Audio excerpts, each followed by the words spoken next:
Today we're going to talk about what is a subluxation.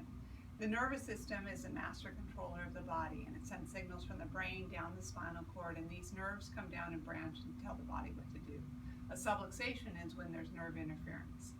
And what's interesting is that the bones here cover the spinal cord because the body understands how important it is to have a healthy nervous system. It protects that. So when we get stressed, the body shifts the bones out of place and then the nerves get irritated.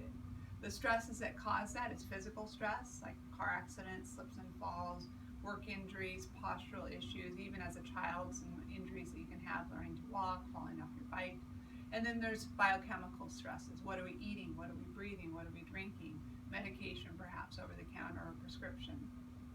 Third stress that can cause the subluxation or misalignment is mental emotional stress. So that can be good and bad things that have happened in our lives, and our body gets overwhelmed, and then the bones move out of place from our body being so tight and stressed. Often it's accumulation of all of those stresses for our lives, physical things that happen, biochemical, mental, emotional stresses, and our body cannot withstand that stress, and the spine shifts out of place. End result now is that the nervous system is irritated.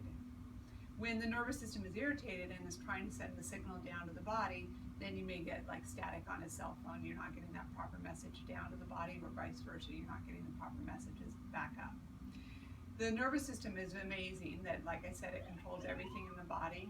And part of that, 10% of the fibers is sensory, what you feel. So when the nerves get irritated, you can have pain or you can have numbness and tingling.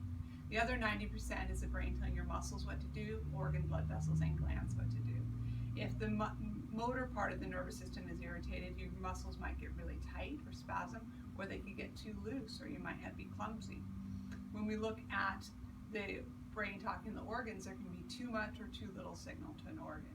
So an easy example I talk to patients is if the brain's trying to tell the stomach what to do, if there's too much signal going there, the stomach will secrete too much acid and you get heartburn or an ulcer.